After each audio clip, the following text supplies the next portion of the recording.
Hello everyone. Welcome to science academy Solan. देखो, आज की इस क्लास में हमने क्लास 12th की इलेक्ट्रोकेमिस्ट्री का लेक्चर नंबर 3 करना है, जहाँ पे हम पढ़ेंगे फैक्टर्स अफेक्टिंग मोलर कंडक्टेंस और उसके बाद हम पढ़ रहे होंगे कोलाश लॉ। तो चलिए इसको करना स्टार्ट करते हैं अपनी नेक्स्ट स्लाइड से। सबसे पहला टॉपिक हमारे पास आता है फैक्टर्स अफेक्टिंग इलेक्ट्रोलिटिक कंडक्टेंस। कौन से वो फैक्टर है जो कि इलेक्ट्रोलिटिक कंडक्टेंस को बढ़ाता है या फिर घटाता है। देखो, मोटा मोटा हमारे पास सिर्फ दो ही फैक्टर होते हैं। एक तो हमारे पास नंबर ऑफ आयंस ज़्यादा होने चाहिए, तब भी आपके पास कंडक्टेंस बढ़ती है। और वो आयंस की मोबिलिटी जो है या फिर आयंस की मूवमेंट जो है वो भी ज़्यादा होनी चाहिए। तो चलिए एक एक करके इनको पढ़ना स्टार्ट करते हैं। देखो बेटा, सबसे पहले हमारे पास जो फैक्टर है वो है नेचर ऑफ इलेक्ट्रोलाइट। बेटा, इलेक्ट्रोलाइट मैंने आपको बताया था वो कौन होते हैं, जो पानी में जाने के बाद आयंस देते हैं, उनको आप क्या बोलते हो, इलेक्ट्रोलाइट बोलते हैं। तो मैंने आपको ये भी बताया था कि एक होता है स्ट्रॉन्ग इलेक्ट्रोलाइट और एक होता है हमारे पास वीक इलेक्ट्रोलाइट। जो स्ट्रॉन्ग इलेक्ट्रोलाइट होते हैं ये क्या करते हैं, इनका डिग्री ऑफ डिसोसिएशन 100% होता है। मतलब ये आपके नंबर ऑफ आयंस को ज़्यादा देते हैं। समझ में आ गई मेरी बात। तो स्ट्रॉन्ग इलेक्ट्रोलाइट में नंबर ऑफ आयंस क्या होते हैं बेटा, ज़्यादा होते हैं।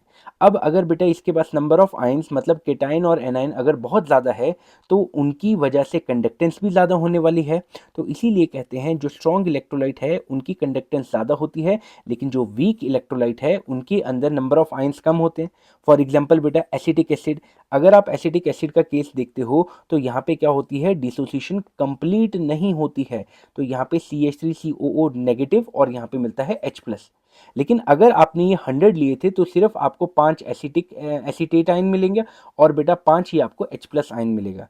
तो आपके पास नंबर ऑफ आयन कम है, इसी वजह से आपके पास जो कंडक्टेंस है वो भी कम रहने वाली है।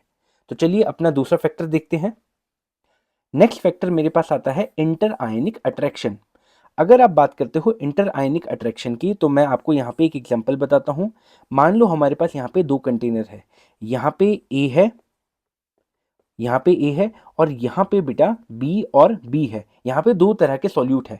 बेटा यहाँ पे जो है ए में जो है इंटर आयनिक अट्रैक्शन जो है वो कम है, लेकिन बी में इंटर आयनिक अट्रैक्शन जो है वो बहुत ज़्यादा है।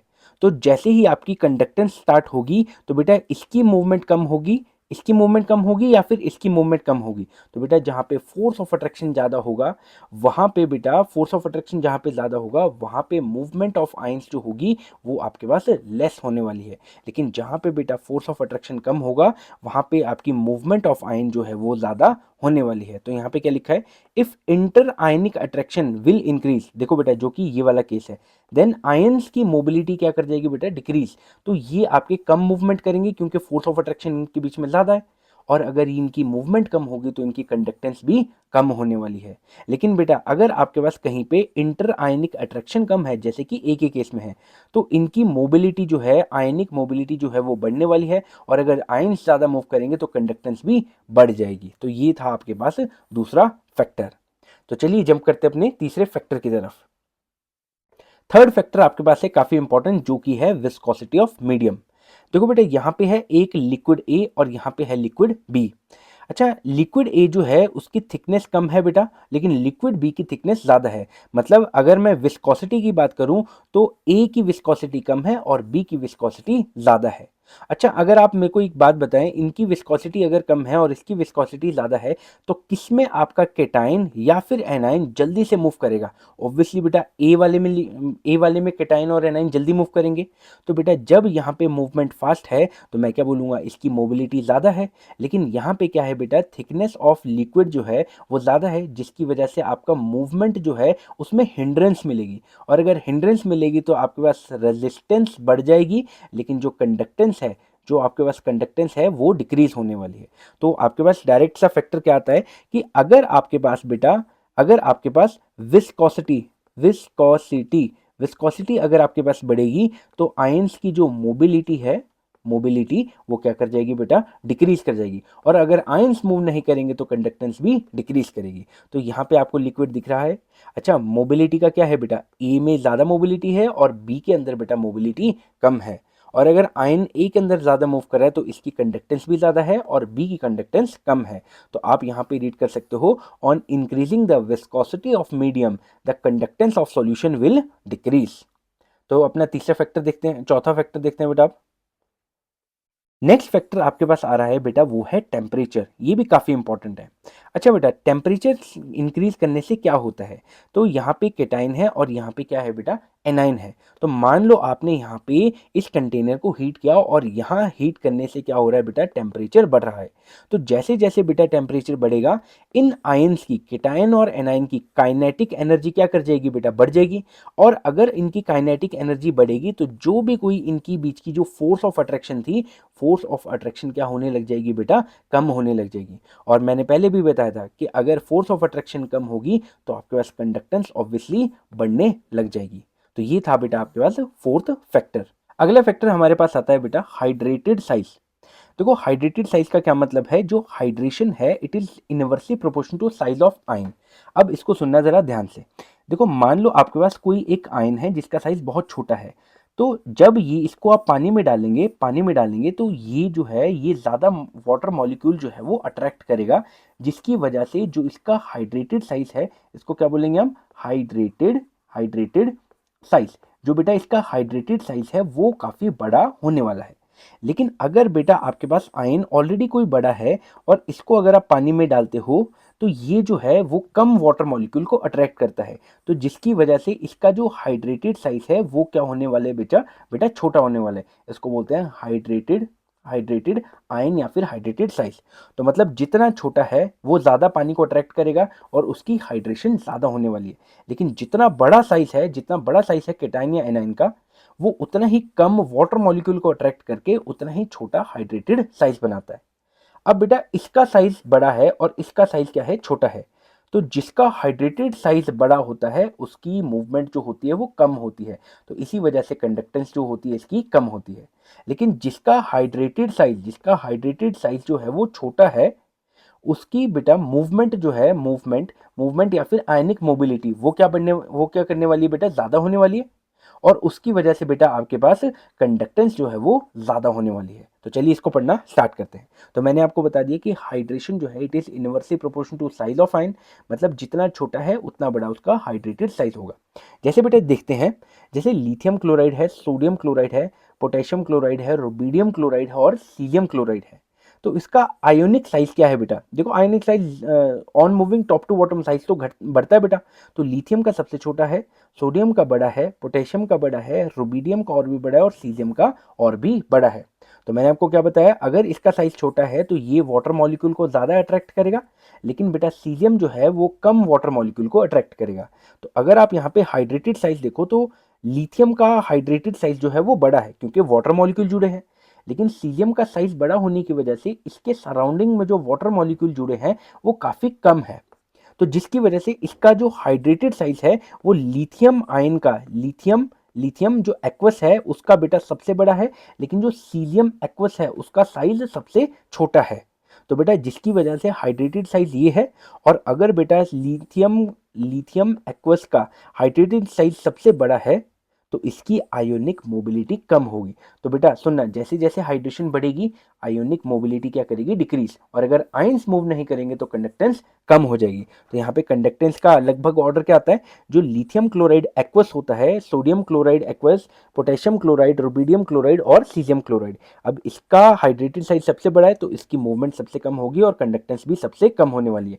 लेकिन बेटा जो सीजियम क्लोराइड है इसका एक्चुअल में केटाइन तो बड़ा है, लेकिन इसका हाइड्रेटेड साइज जो है वो छोटा होने वाला है, जिसकी वजह से इसकी मोबिलिटी फास्टेस्ट होगी और बेटा कंडक्टेंस भी सबसे ज़्यादा होगी इस ऑर्डर में। तो मेरी बात आपको समझ में आ गई। चलिए नेक्स्ट को जंप करते हैं।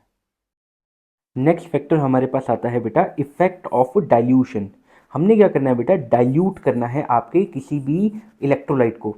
तो मान लो हमारे पास इलेक्ट्रोलाइट है, तो उसको डाइल्यूट कैसे करेंगे, हम उसको डाइल्यूट करेंगे बाय एडिंग सॉल्वेंट या फिर पानी को ऐड करके आप उसको डाइल्यूट करोगे। देखो डाइल्यूशन का मतलब क्या होता है, डाइल्यूशन का मतलब होता है पानी का एडिशन करना। तो चलिए चेक करते हैं क्या क्या हम यहाँ पे पढ़ने वाले हैं। देखो डाइल्यूशन का मतलब क्या होता है, सॉल्वेंट को ऐड करना, मतलब किसी भी इलेक्ट्रोलाइट में अगर आप पानी डाल रहे हो तो आप उसको डाइल्यूट कर रहे हो। ऑन डाइल्यूशन वॉल्यूम तो बढ़ रही है, अगर आप यहाँ पे चेक करो, देखो वॉल्यूम यहाँ पे V1 थी, कम थी, लेकिन अब यहाँ पे वॉल्यूम कितनी होगी V2, तो वो बढ़ गई है। तो मैं क्या बोलूँगा, ऑन डाइल्यूशन वॉल्यूम इंक्रीज कर जाएगी, लेकिन बेटा कंसंट्रेशन डिक्रीज कर जाएगी। अब वॉल्यूम और जो कंसंट्रेशन का जो रिलेशन है वो आपको आता है बेटा मोलैरिटी से। तो मोलैरिटी को हम कंसंट्रेशन भी बोलते हैं क्योंकि ये कंसंट्रेशन टर्म है, और कंसंट्रेशन टर्म हमारे पास बहुत सारी होती है, लेकिन हम किसको मानते हैं, ज़्यादातर मोलैरिटी को करके चलते हैं।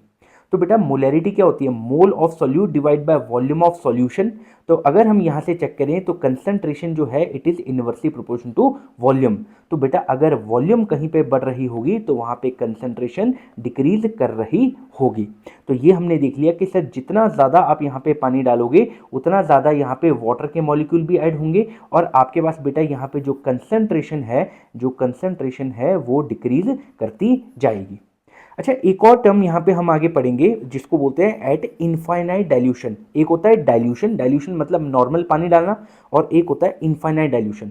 बेटा इनफाइनाइट डाइल्यूशन क्या होता है, देखो अगर आपके पास कोई एक इलेक्ट्रोलाइट है, आपने उसमें पानी डाला, उसको बोलते हैं डाइल्यूशन। लेकिन अगर आपने उसमें इतना ज़्यादा पानी डाल दिया कि वो सारा पानी पानी हो जाए, आपने इतना ज़्यादा यहाँ पे पानी डाल दिया कि बहुत सारा पानी यहाँ पे हो चुका है, सॉल्यूट जो है वो बहुत कम आपको दिख रहा है लेकिन सॉल्वेंट ही ज़्यादा दिख रहा है, तो इस कंडीशन को आप क्या बोलेंगे, एट इनफाइनाइट डाइल्यूशन। मतलब आपने इतना पानी डाल दिया कि अब सॉल्यूट की कंसंट्रेशन बहुत कम हो गई, या फिर मैं बोल सकता हूँ concentration of solute approaches to zero लग रहा है। ऐसा नहीं है आपने सॉल्यूट डाला नहीं है, डाला है, लेकिन पानी इतना ज़्यादा हो गया कि कंसंट्रेशन जो है इट अप्रोचेस टू जीरो। तो यहाँ पे क्या लिखा है, eight infinite dilution excess water. Excess water का मतलब सारा पानी पानी हो गया, दैट इज वॉल्यूम जो है वो बहुत ज़्यादा इंक्रीज होगी, और जो कंसंट्रेशन है वो जीरो नहीं होती बट अप्रोचेस टू जीरो हो जाती है। तो ये होता है बेटा इफेक्ट ऑफ डाइल्यूशन। अब बेटा इसी चीज़ को हमने दो जगह पे पढ़ना है, एक हमें पढ़ना है वीक इलेक्ट्रोलाइट के लिए, और एक हमें पढ़ना है बेटा स्ट्रॉन्ग इलेक्ट्रोलाइट के लिए। तो चलिए इसको पढ़ना स्टार्ट करते हैं। इफेक्ट ऑफ डाइल्यूशन सबसे पहले हम चेक करेंगे फॉर स्ट्रॉन्ग इलेक्ट्रोलाइट। बेटा स्ट्रॉन्ग इलेक्ट्रोलाइट कौन होते हैं, जो कि आपको पानी में जाने के बाद आपको मोर नंबर ऑफ आयंस देते हैं। अब यहाँ पे तो बेटा ऑलरेडी नंबर ऑफ आयंस ज़्यादा है, लेकिन फिर भी बेटा इसकी जो कंडक्टेंस है वो थोड़ी सी कम रहती है। अब उसका रीज़न क्या होता है, देखो जो अगर आप यहाँ पे बात करते हो स्ट्रॉन्ग इलेक्ट्रोलाइट की, तो मैं यहाँ पे एग्जांपल ले लेता हूँ बेटा Na+ और Cl नेगेटिव आयन।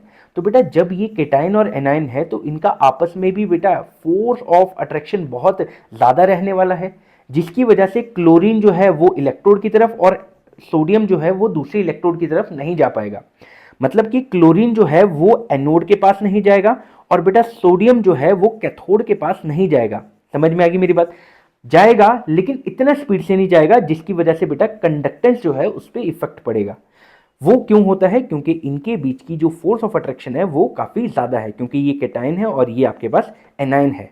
तो अब हमने क्या करना है बेटा, अब यहाँ पे स्ट्रॉन्ग इलेक्ट्रोलाइट की हमें प्रॉब्लम देख ली है कि यहाँ पे फोर्स ऑफ अट्रैक्शन बहुत ज़्यादा है, जिसकी वजह से ये मूवमेंट नहीं कर पा रहे एनोड और कैथोड के लिए।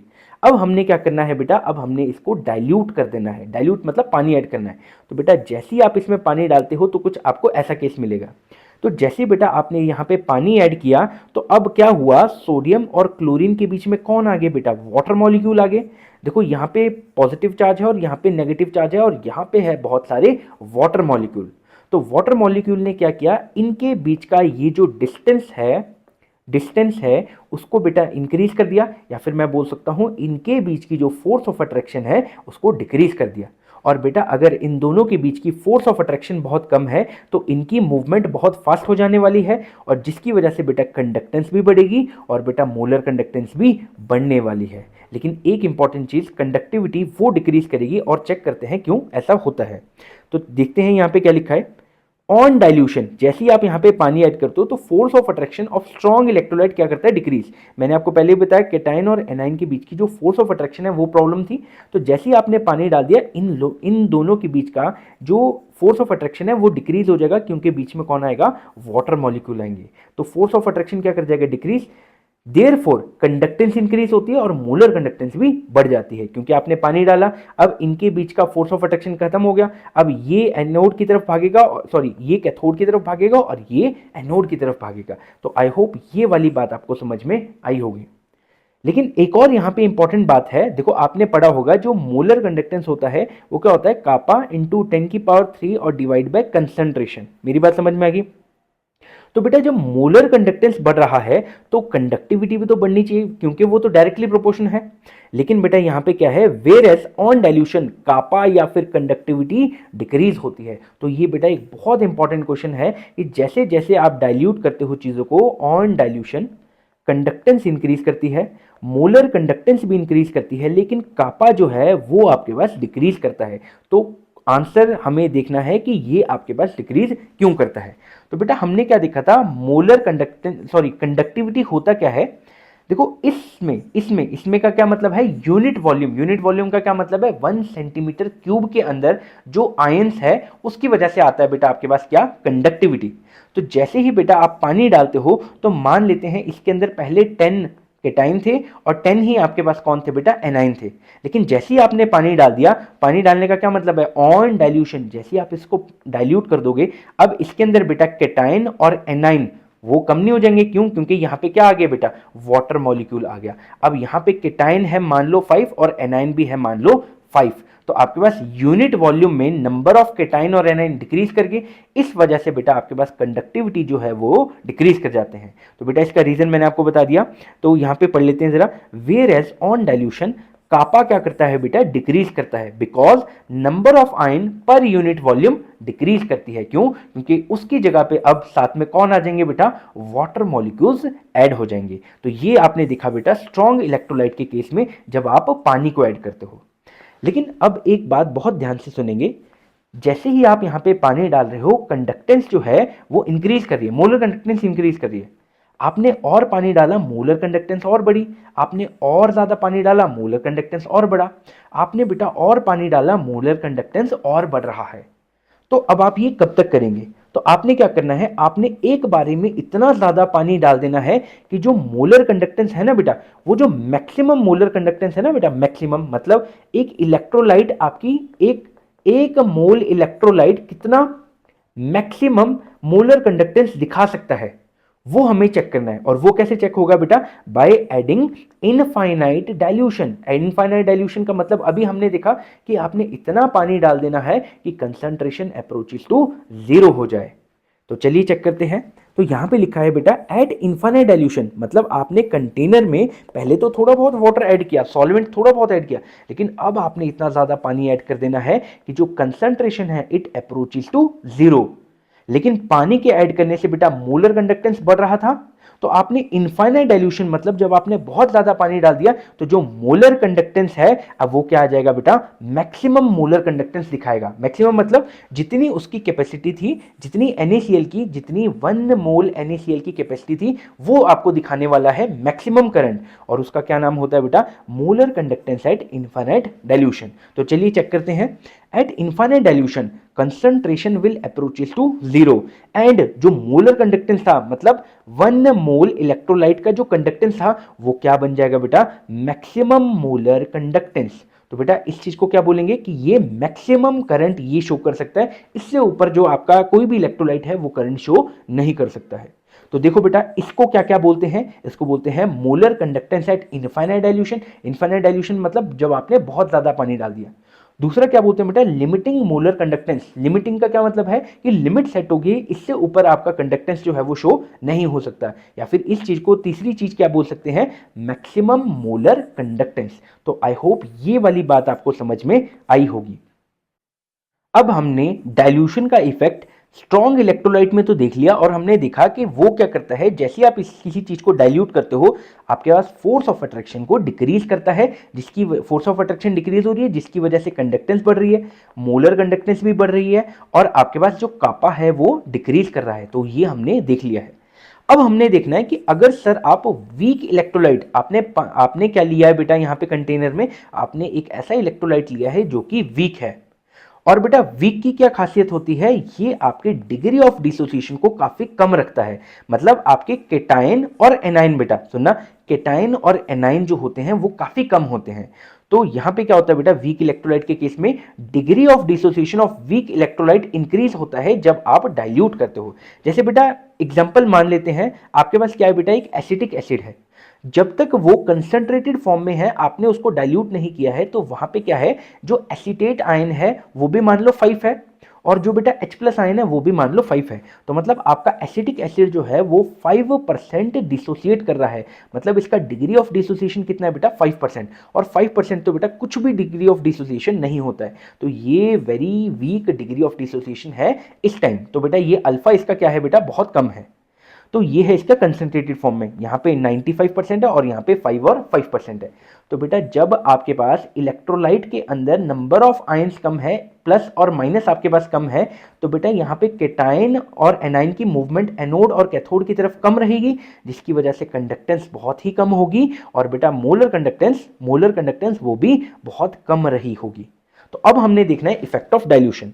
तो बेटा जब भी आप इस कंटेनर में पानी ऐड करोगे या फिर डाइल्यूट करोगे, तो वहां पे क्या होता है बेटा, जैसे ही आपने इसके अंदर बेटा पानी को डाला, तो पानी क्या करेगा, जैसे यहाँ पे CH3COO और यहाँ पे है H, तो पानी क्या करेगा बेटा, इसका जो नेगेटिव पार्ट है वो क्या करेगा, हाइड्रोजन को पकड़ेगा, और इसका जो पॉजिटिव पार्ट है, क्योंकि पानी पोलर होता है बेटा, ये पॉजिटिव पार्ट ऑक्सीजन को अटैक करके ये आपके एसिटिक एसिड को ब्रेक करेगा। तो यहाँ पे क्या होता है, एक ऐसा टूटेगा और एक ऐसे टूटेगा, तो यहाँ पे नंबर ऑफ आयंस बढ़ेंगे। तो बेटा ऑन डाइल्यूशन जैसे आपने थोड़ा सा पानी डाला, अब यहाँ पे इसका डिग्री ऑफ डिसोसिएशन बढ़ गया, 95 से ये 90 बन गया, और 5 से ये 10 बन गया, और 5 से ये 10 बन गया। आपने और ज़्यादा डाइल्यूट किया, अब यहाँ पे जो एसिटिक एसिड है वो कम हो गया और नंबर ऑफ आयंस बढ़ गए। आपने और पानी डाला तो नंबर ऑफ आयंस और बढ़ गए। तो मैं क्या देख रहा हूँ कि सर जब वीक इलेक्ट्रोलाइट हमारे पास है, तो आप क्या कर रहे हो, ऑन डाइल्यूशन वीक इलेक्ट्रोलाइट में, ऑन डाइल्यूशन वीक इलेक्ट्रोलाइट के केस में ऑन डाइल्यूशन आपके पास डिग्री ऑफ डिसोसिएशन क्या कर रहा है बेटा, बढ़ रहा है, जिसकी वजह से नंबर ऑफ आयंस आपके पास क्या कर रहे हैं, इंक्रीज कर रहे हैं।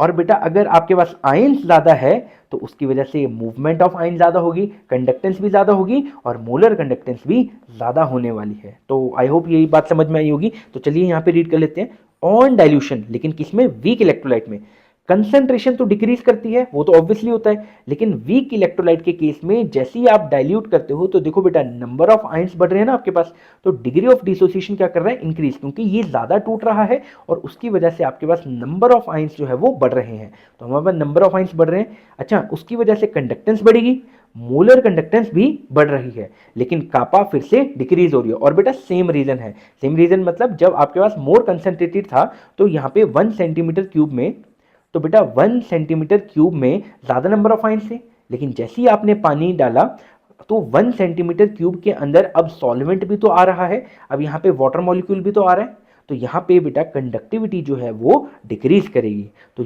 ये केस था आपके पास वीक इलेक्ट्रोलाइट के। अब आपने क्या करना है बेटा, एट इनफाइनाइट डाइल्यूशन, अब बेटा आपके पास क्या है, वीक इलेक्ट्रोलाइट में क्या किया आपने, कंसंट्रेशन को अप्रोचेस को जीरो कर दिया, मतलब आपने इतना ज्यादा पानी डाल दिया कि आपने उसको क्या कर दिया बेटा, फुल कर दिया बेटा ऊपर तक।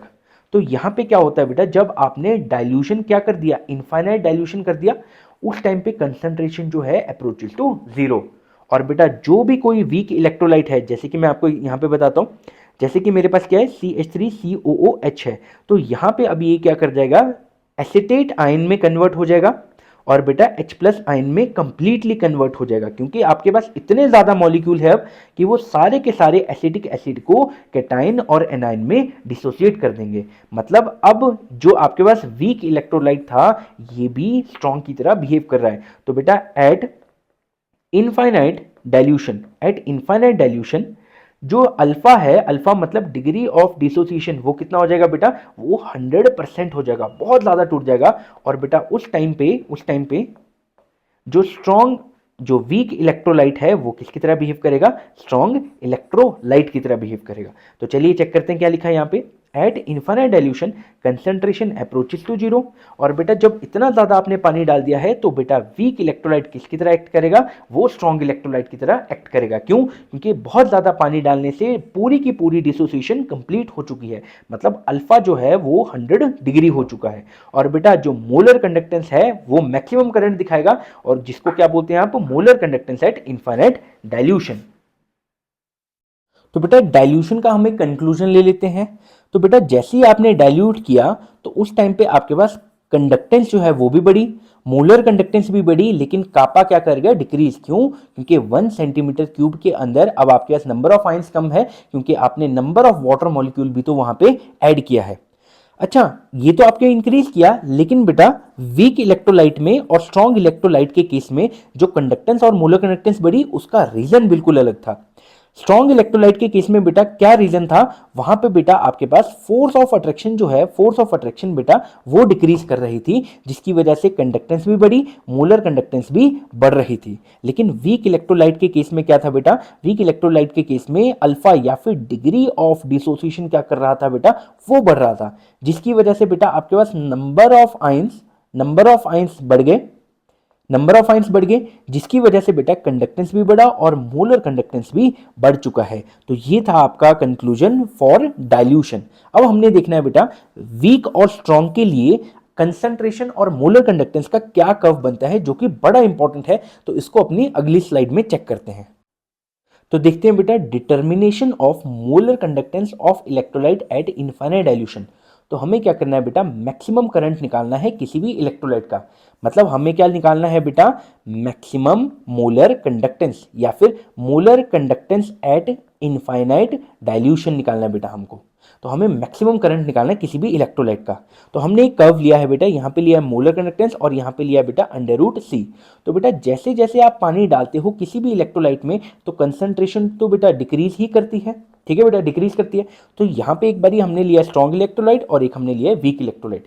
तो बेटा जब वो कंसेंट्रेटेड फॉर्म में होगी तो यहाँ पे तो कंसेंट्रेशन ऑलरेडी ज़्यादा होगी। जैसे मान लो अगर यहाँ पे कंसेंट्रेशन 0 है, यहाँ पे 1 है, यहाँ पे 2 है, यहाँ पे 3 है, 4 है, 5 है, यहाँ पे 6 है और यहाँ पे मान लो 7 है, तो ये मोर कंसेंट्रेटेड है।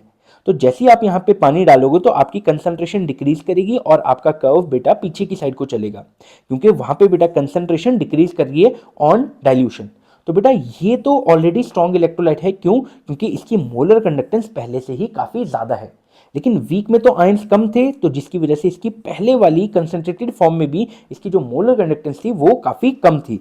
तो चलिए चेक करते हैं बेटा सबसे पहले अपने स्ट्रॉन्ग इलेक्ट्रोलाइट का केस। तो बेटा स्ट्रॉन्ग इलेक्ट्रोलाइट में क्या होता है, जैसे जैसे आप बेटा पानी ऐड करते हो आपकी कंडक्टेंस जो है वो बढ़ने लगती है, बढ़ने लगती है, बढ़ने लगती है, बढ़ने लगती है, ठीक है बेटा। और जब आप इसको एक्स्ट्रापोलेट करते हो, एक्स्ट्रापोलेट का क्या मतलब है, आप इसको और ज्यादा पीछे खींचते हो, तो ये आपका जो है वो कर्व में यहां पे कट कर देता है। और उसको क्या बोलते हो, जब यहां पे देखो कंसंट्रेशन अप्रोचेस टू जीरो, क्योंकि इस टाइम पे आपकी कंसंट्रेशन जीरो है, तो उस टाइम पे आपकी जो मोलर कंडक्टेंस होगी यहां पे इस पॉइंट पे उसको क्या बोलेंगे, molar conductance at infinite dilution. तो चलिए चेक करते हैं। तो आपने बेटा इसका कर्व जो है कुछ ऐसे बनेगा। ऐसे क्यों बनेगा? क्योंकि बेटा जैसे आपने पानी डाला तो कंसंट्रेशन तो पीछे जाएगी, और बेटा आपने देखा कि जैसे आपने पानी डाला कंसंट्रेशन डिक्रीज कर रही थी, लेकिन आपके पास जो कंडक्टेंस है वो भी बढ़ रही थी और मोलर कंडक्टेंस भी बढ़ रही थी। तो इसीलिए मैंने मोलर कंडक्टेंस को इंक्रीज किया है। अच्छा, अगर आप ऊपर वाली लाइंस पढ़ोगे तो वहां पे क्या बोला है कि अगर आप स्ट्रॉन्ग इलेक्ट्रोलाइट के केस में ग्राफ को एक्स्ट्रापोलेट करते हो, मतलब आप पीछे को और लेकर जाते हो, तो आपके पास क्या होगा बेटा, कंसंट्रेशन अप्रोचेस टू जीरो में यहां वाले केस में ये क्या करेगा बेटा, इस लाइन को कट कर देगा और ये आपके पास मैक्सिमम करंट है, क्योंकि इससे ऊपर तो ये आ नहीं रहा। तो आपने इसको क्या बोल देना है बेटा, इसको बोल देना है molar conductance at infinite dilution. तो बेटा इस पॉइंट को क्या बोल दूंगा मैं, molar conductance at infinite dilution, क्योंकि ये मैक्सिमम करंट है ना बेटा। देखो इसका कितना था, पहले इतना था, अब वो इंक्रीज हो गई, इतना हुआ, इतना हुआ, इतना हुआ, इतना हुआ, इतना हुआ और यहां पे लास्ट हो गया। तो उसको बोलेंगे molar conductance at infinite dilution for the case of strong electrolyte. मेरी बात समझ में आ गई? अच्छा, अब अगर मैं आपको वीक इलेक्ट्रोलाइट के केस में बताऊं तो वीक इलेक्ट्रोलाइट तो बेटा पहले से ही कम मोलर कंडक्टेंस दिखाता था। तो जैसे ही आप इसमें पानी डालोगे तो यहाँ पे भी मोलर कंडक्टेंस बढ़ती है ना बेटा, लेकिन यहाँ पे कैसे बढ़ेगी वो आपने चेक करना है। तो यहाँ पे ब्लू वाले का केस मैं आपको बताता हूँ। तो बेटा मोलर कंडक्टेंस बहुत धीरे धीरे बढ़ रही थी, लेकिन एक टाइम आया आपकी मोलर कंडक्टेंस बहुत ज्यादा एक एब्रप्ट इंक्रीज दिखा रही है। किसके केस में? वीक इलेक्ट्रोलाइट के केस में। तो बेटा दोनों के केस में मोलर कंडक्टेंस बढ़ रही है, लेकिन इधर जो बढ़ रही है उसको बोलेंगे लीनियर इंक्रीज और यहां पे हम बोलेंगे एब्रप्ट इंक्रीज। तो चलिए लिख लेते हैं इसको। तो बेटा वीक इलेक्ट्रोलाइट के केस में हमारे पास आ रहा है abrupt increase in molar conductance, ठीक है बेटा। लेकिन यहाँ पे क्या आ रहा है बेटा, यहाँ पे आ रहा है linear linear increase in molar conductance, ठीक है बेटा, क्योंकि यहां पे लीनियर इंक्रीज है। अब अगर आप टॉपिक को देखें तो हमने क्या निकालना है बेटा, हमें निकालना है molar conductance at infinite dilution. तो बेटा यहां से तो स्ट्रॉन्ग इलेक्ट्रोलाइट की मोलर कंडक्टेंस निकल गई ग्राफ से, क्यों, क्योंकि आपने क्या निकाला बेटा, यहां पे जहां पे वो हिट करता है वाई एक्सिस में, वही तो आपकी molar conductance at infinite dilution.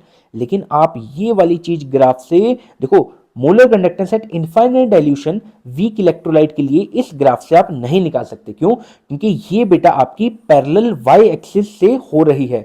जब कोई पैरेलल लाइन होती है तो वो कभी भी मीट नहीं करती है, तो मतलब इस मेथड से आप किसी भी वीक इलेक्ट्रोलाइट की molar conductance at infinite dilution नहीं निकाल सकते, क्यों, क्योंकि ये बेटा कर्व जो है वो पैरेलल हो जा रहा है और वो वाई एक्सिस में यहां पे कभी भी कट नहीं करेगा।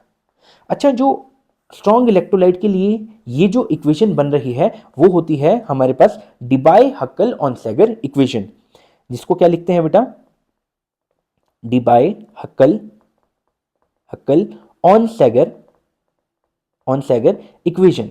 देखो बेटा हमारे पास होता है y is equal to M X plus C, जहां पे y क्या होता है बेटा, y एक्सिस। देखो ये आपके पास होता है y एक्सिस, c क्या होता है बेटा आपके पास, c होता है इंटरसेप्ट इंटरसेप्ट, m होता है बेटा आपके पास स्लोप, और x आपके पास होता है बेटा x एक्सिस। मेरी बात समझ में आ गई। तो बेटा अगर आप यहां पे ध्यान से देखो तो यहां पे y एक्सिस में कौन है बेटा, मोलर कंडक्टेंस, और बेटा x एक्सिस में कौन है, कंसंट्रेशन ऑफ C। तो बेटा चेक कर लेते हैं यहां पे क्या लिखेंगे हम। तो यहां पे इक्वेशन बनती है मोलर कंडक्टेंस, क्यों, क्योंकि बेटा y एक्सिस कौन है बेटा, y एक्सिस आपकी मोलर कंडक्टेंस है। अच्छा, x एक्सिस में कौन है बेटा आपके पास, कंसंट्रेशन, तो आप यहां पे क्या लिख देंगे बेटा, अंडर रूट C। अब आपके पास स्लोप बेटा डिक्रीजिंग स्लोप है, तो यहां पे आप क्या लिख देंगे, माइनस, और बेटा स्लोप को मैं यहां पे क्या लिख देता हूं बेटा, बी लिख देता हूं, बी, ठीक है बेटा। तो यहां पे माइनस का बी अंडर रूट सी। अच्छा, दूसरी बात यहां पे प्लस, इंटरसेप्ट क्या है बेटा, इंटरसेप्ट इंटरसेप्ट वो चीज होती है जहां पे वो y पे कट करता है, तो y पे कहां कट कर रहा है बेटा, वो उसको क्या बोला हमने, molar conductance at infinite dilution. तो मेरे पास हो गया molar conductance at infinite dilution. तो ये आपके पास इंटरसेप्ट होगी, मतलब जहां पे y एक्सिस में कट कर रहा है ये वाला पॉइंट, ये आपके पास अंडर रूट सी हो गया, ये आपके पास क्या हो गया बेटा, स्लोप, स्लोप नेगेटिव है तो आपने लिखा माइनस का बी, और ये आपके पास हो गया बेटा y एक्सिस। तो हमारे पास ये होगी बेटा डिबाय हक्कल ऑनसैगर इक्वेशन। अगर मैं इसको थोड़ा सा अरेंज करके लिखूं तो मैं लिख सकता हूं molar conductance is equal to molar conductance at infinite dilution minus B under root C. तो ये आपके पास एक बहुत इंपॉर्टेंट इक्वेशन है। इसकी हेल्प से, इस इक्वेशन की हेल्प से, ये इक्वेशन हमारे पास इस कर्व की हेल्प से आई, और इस इक्वेशन की हेल्प से आप किसी भी स्ट्रॉन्ग इलेक्ट्रोलाइट की molar conductance at infinite dilution आप कैलकुलेट कर सकते हो। तो बेटा ये जो इक्वेशन है ये सिर्फ कहां पे लगती है, ये हमेशा लगती है सिर्फ स्ट्रॉन्ग इलेक्ट्रोलाइट के केस में। तो मैं यहां पे क्या लिख देता हूं, यहां पे लिख देता हूं only only applicable applicable for for strong electrolyte only, ठीक है बेटा। तो ये आपको चीज ध्यान से समझनी है। तो नेक्स्ट हमने क्या देखना है, अब हमने देखना है कि जो मोलर कंडक्टेंस है, क्या आप ये स्ट्रॉन्ग के लिए तो आपने निकाल लिया, क्या आप ये वीक के लिए भी निकाल सकते हो, तो हाँ हम इसको निकाल सकते हैं, जो कि अब हम नेक्स्ट स्लाइड में देखने वाले हैं। नेक्स्ट टॉपिक हमारे पास आता है कोलाश लॉ या फिर कोल्ड रॉश लॉ। देखो जो कोलाश लॉ होता है ये हमें molar conductance at infinite dilution निकालने में हेल्प करता है, लेकिन किसके लिए, for both strong electrolyte as well as for weak electrolyte. देखो molar conductance at infinite dilution को हमने पिछला जो मेथड देखा था वो हमने देखा था ग्राफिकल मेथड, लेकिन उस मेथड की लिमिटेशन ये थी कि आप molar conductance at infinite dilution सिर्फ आप एक स्ट्रॉन्ग इलेक्ट्रोलाइट के लिए निकाल सकते थे, क्यों, क्योंकि जहां पे वो इंटरसेप्ट कट करता था वही उसका क्या होता था बेटा, मैक्सिमम मोलर कंडक्टेंस। लेकिन जब आप वीक इलेक्ट्रोलाइट के केस में देखते थे तो वो कर्व जो है वो पैरेलल चला जाता था, जिसकी वजह से आप molar conductance at infinite dilution for weak electrolyte नहीं निकाल सकते। तो ये उसी प्रॉब्लम का सॉल्यूशन है जहां पे आप molar conductance at infinite dilution निकाल सकते हैं for both strong and weak electrolyte. तो चलिए इसको पढ़ना स्टार्ट करते हैं। देखो ये क्या बोलता है, this law is applicable for both strong and weak electrolyte. सबसे ज़्यादा इंपॉर्टेंट बात है ये कि जो कोलाश लॉ है वो स्ट्रॉन्ग में भी लगता है और वीक इलेक्ट्रोलाइट के केस में भी काम आता है। दूसरी बात क्या है, it help us to calculate the molar conductance at infinite dilution. तो बेटा इस लॉ की हेल्प से हम क्या निकालते हैं, molar conductance at infinite dilution for both strong electrolyte as well as for weak electrolyte. अब बेटा ये कोलाश लॉ होता क्या है, उसकी डेफिनेशन जो है वो बोर्ड्स में आ सकती है, तो बोर्ड्स के लिए आप इसको याद करके चलेंगे। तो चलिए इसको पढ़ना स्टार्ट करते हैं। देखो ये क्या बोलता है, according to this law at infinite dilution when dissociation of electrolyte is complete, मतलब जब आपके पास डिग्री ऑफ डिसोसिएशन ऑफ किसी भी इलेक्ट्रोलाइट की 100% कंप्लीट है, मतलब इस टाइम पे वीक इलेक्ट्रोलाइट भी किसकी तरह बिहेव करेंगे, स्ट्रॉन्ग इलेक्ट्रोलाइट की तरह। Then each ion make a definite contribution to the total molar conductance or total equivalent conductance of electrolyte, irrespective of their nature of other ion present in the solution। देखो example जो है molar conductance at infinite dilution का, वो मैं ले रहा हूँ AlCl3 का। तो बेटा अगर आपको molar conductance at infinite dilution निकालनी है, किसके लिए बेटा, AlCl3 के लिए, तो ये दोनों के केटाइन और एनाइन पे डिपेंड करता है। मतलब हमने क्या लिखना है यहाँ पे, molar conductance at infinite dilution of बेटा केटाइन। तो यहाँ पे केटाइन क्या है बेटा, आपके पास एल्यूमिनियम +3 है। और बेटा molar conductance at infinite dilution of anion, तो एनाइन यहाँ पे क्या है बेटा, Cl नेगेटिव है। अब एल्यूमिनियम यहाँ पे 1 है तो यहाँ पे 1 आएगा, लेकिन यहाँ पे क्लोरीन 3 है तो यहाँ पे क्या लग जाएगा बेटा, 3 लग जाएगा। तो यहाँ पे 1 और यहाँ पे क्या लग जाएगा बेटा, 3 लग जाएगा। तो ये आपके पास क्या होता है बेटा, molar conductance at infinite dilution of any salt. बेटा अब आप ध्यान से अगर चेक करो तो मैंने मोलर कंडक्टेंस को कभी ये लिखा है और मोलर कंडक्टेंस को कभी ये लिखा है। तो बेटा बुक्स वगैरह में भी अगर आप चेक करेंगे तो अगर आप सॉल्ट की मोलर कंडक्टेंस लिखते हो तो आप ऐसे करके लिखते हैं, और अगर आप कैटाइन और एनाइन की लिखते हो या फिर आइंस की लिखते हो तो मोलर कंडक्टेंस को आप ऐसे लिखते हैं। तो ये डिस्टिंग्विश कर देता है कि ये सॉल्ट के लिए है और ये उसके आइंस के लिए है। तो आई होप ये वाली बात आपको समझ में आई होगी। तो बेटा हमने क्या लिखा, molar conductance of aluminium chloride के लिए जितने एल्यूमिनियम थे उसका मोलर कंडक्टेंस और जितने क्लोरीन थे और उसका molar conductance at infinite dilution. तो बेटा मोलर कंडक्टेंस हमने लिखना सीख लिया है। और अगर मैं इसी का ही इक्विवेलेंट कंडक्टेंस लिख के बताऊं आपको, तो यहाँ पे इक्विवेलेंट कंडक्टेंस ऑफ AlCl3 जो है वो कैसे लिखते हैं, ये बेटा इसके लिए एक इंपॉर्टेंट बात है कि इसमें जो कोफिशिएंट्स होते हैं या फिर स्टाइशोमेट्री जो होती है वो डिपेंड नहीं करती है। तो आपके सीधा क्या लिखते हो बेटा, आप लिखते हो molar conductance at infinite dilution of aluminium +3 plus molar conductance at infinite dilution of Cl negative, और ये वाली चीज़ बेटा इसमें जो है इसमें स्टाइशोमेट्री का कोई भी रोल नहीं रहता है। तो ये काफ़ी सिंपल होता है, मोलर कंडक्टेंस लिखने में स्टाइशोमेट्री लिखनी पड़ेगी और इक्विवेलेंट कंडक्टेंस लिखने में आपको कोई भी स्टाइशोमेट्री नहीं लिखनी है, बस आपको उसके केटाइन और एनाइन को एज इट इज ऐड कर देना है। तो बेटा इनके बेसिस पे हम एक फॉर्मूला बनाएंगे इसका। तो हमने molar conductance at infinite dilution का क्या फॉर्मूला बनाया है, molar conductance of cation, molar conductance of anion, और जितने वो है, ठीक है बेटा, केटाइन जितने हैं उसकी स्टाइशोमेट्री में लिखेंगे और एनाइन जितने हैं उसकी स्टाइशोमेट्री में लिखेंगे। और उसके बाद जो इक्विवेलेंट कंडक्टेंस है, हमने अभी देखा कि जो इक्विवेलेंट कंडक्टेंस है वो सिर्फ किस पे डिपेंड करता है, केटाइन और एनाइन पे, उस पे उसका नंबर डिपेंड नहीं करता है। तो बेटा इस चीज़ को समझने के लिए हम कुछ एक और एग्जांपल्स ले लेते हैं। जैसे बेटा यहाँ पे क्या लिखा है, आपको molar conductance at infinite dilution निकालना है H2SO4 को, और एक बारी इक्विवेलेंट कंडक्टेंस निकाल के देखना है। तो बेटा चलिए इसको करना स्टार्ट करते हैं। तो हमारे पास क्या आएगा, molar conductance at infinite dilution of H plus plus molar conductance at infinite dilution of SO4 negative. अगर आप यहाँ पे चेक करो, हाइड्रोजन यहाँ पे 2 है तो आप यहाँ पे कितने लगाएंगे, यहाँ पे 2 लगाएंगे, और बेटा SO4 यहाँ पे कितने हैं, सिर्फ 1 है तो आप यहाँ पे क्या लगाएंगे, सिर्फ 1 लगाएंगे। तो ये हो गया आपके पास molar conductance at infinite dilution. लेकिन अगर आपको इक्विवेलेंट कंडक्टेंस निकालनी है तो आप क्या करेंगे, इक्विवेलेंट कंडक्टेंस ऑफ बेटा किसका, H plus plus equivalent conductance at infinite dilution of SO4 -2, ठीक है बेटा। तो यहाँ पे क्या आएगा, इक्विवेलेंट कंडक्टेंस। सिमिलरली अगर हम HCl के लिए लिखना चाहेंगे तो यहाँ पे तो स्टाइशोमेट्री कुछ है नहीं, तो आप क्या लिखेंगे, molar conductance of H plus plus molar conductance of बेटा Cl नेगेटिव, ठीक है। सिमिलरली यहाँ पे इक्विवेलेंट कंडक्टेंस के लिए भी क्या लिखेंगे, हम लिखेंगे इक्विवेलेंट कंडक्टेंस ऑफ किसका, H plus eight infinite dilution plus equivalent conductance at infinite dilution of Cl negative. तो ये आपको दोनों ध्यान में रखनी है कि कैसे आप किसी का मोलर कंडक्टेंस लिखते हैं और कैसे किसी का आप इक्विवेलेंट कंडक्टेंस लिखते हैं।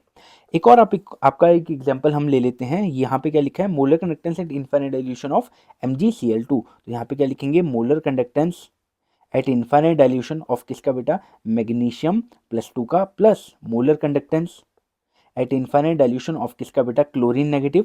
अब यहाँ पे जब मोलर कंडक्टेंस लिख रहे हैं तो यहाँ पे इसके स्टोइशियोमेट्री भी रोल प्ले करेगी। अब यहाँ पे मैग्नीशियम 1 है तो यहाँ पे 1 लिखेंगे, और यहाँ पे क्लोरीन 2 है तो हम यहाँ पे 2 लिखेंगे। तो हम यहाँ पे क्या लिख देंगे बेटा, हम यहाँ पे 2 लिखेंगे। नेक्स्ट बात हम करेंगे unit of molar conductance at infinite dilution and equivalent conductance at infinite dilution. देखो बेटा, अगर आपको कोई वैल्यू दी है और यूनिट लिखी है Simon centimetre square mole inverse, तो ये किसकी यूनिट होती है, ये होती है molar conductance at infinite dilution की। लेकिन अगर बेटा आपको लिखा है Simon centimetre square equivalent inverse, तो ये किसकी यूनिट होती है, ये होती है इक्विवेलेंट कंडक्टेंस की यूनिट। और अगर मोल इनवर्स लिखा है तो ये होती है molar conductance at infinite dilution की यूनिट। तो इन दोनों वैल्यू से आप इनको पहचान सकते हैं। अगर ये भी नहीं लिखा है मोलर कंडक्टेंस और यहाँ पे इक्विवेलेंट कंडक्टेंस नहीं दिया है, तो आप वैल्यू की यूनिट से भी पहचान सकते हो कि वो मोलर कंडक्टेंस है या फिर इक्विवेलेंट कंडक्टेंस है। नेक्स्ट हमने देखना है relationship between molar conductance at infinite dilution and equivalent conductance at infinite dilution. तो बेटा जो इनके बीच का रिलेशन है वो है molar conductance at infinite dilution is equal to molar conductance at equivalent conductance multiply by n factor. तो ये बात आपको ध्यान में रखनी है।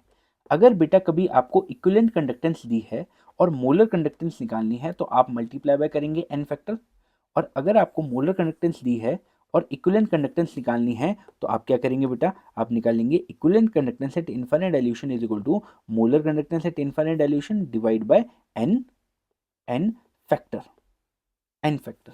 अब बात आती है ये एन फैक्टर होता क्या है। तो बेटा किसी भी सॉल्ट में अगर आपने एन फैक्टर निकालना है, एन फैक्टर, तो वो होता है टोटल पॉजिटिव